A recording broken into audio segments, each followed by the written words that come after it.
Kuba teke me Kuba manake abeme kala kale muye Abidjankaw ka belebele macha kone ale ka salema belebele a dati o fora o de septembre kalo kile 8 ka taa bila septembre kalo kile 11 na ngonfo belebele o bena kala anyama dugukolo ka o pa ngonfo la o de mame o de Sukuba Traoré afode ka bo maba ale biti bulubla ka bija dosu de na ba soma de na ba na wema de na ba ka to olu ɲɛnajɛ o pa ɲɛnajɛ organisation ba o mame o de boatogola ka fara association jiga blon ka fara Araki Mali kan ka fara Ngana TV ka fara Energy TV ani Energy FM kan o kuma dosu de na ba bɛɛ lajɛlen wulilendo do Abidjan dugukolo kan o kuma ɲɛnajɛ in a denba talen do kadi jɔma o de Abidjankaw ka belebele nu bɛɛ lajɛlen kama ko Mama Tamba hima de ni borojan de kusatigi ni bameti kleti ani klegotatigi a ko kama diɲɛ masima an ka ɲɔgɔn sɔn macha baroro la Abidjan dugukolo kan a ɲama o kɔfɛ ɲɛnajɛ in an y'a denfa ta kadi jɔma o de Abidjankaw ka belebele ni Bankaw ka belebele Ablaye Jara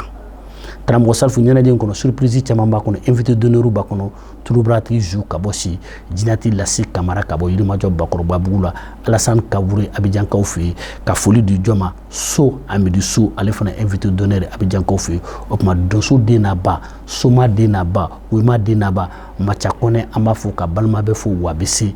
ko kuma diɲɛ masima an ka ɲɔgɔn sɔrɔ Abidjan dugukolo kan n'o Soma Solomani Bikiri ani Nafa Donsokɛ ani Layidu Donsokɛ ani Jigi Macha cɛ Solomani Bikiri ani Nafa wulen kɛmɛ ani wulen banɛ Fafagadibi ani Bafagadibi an ka ɲɔgɔn sɔrɔ le 8 le 11 sur Macha Abidjan a ɲama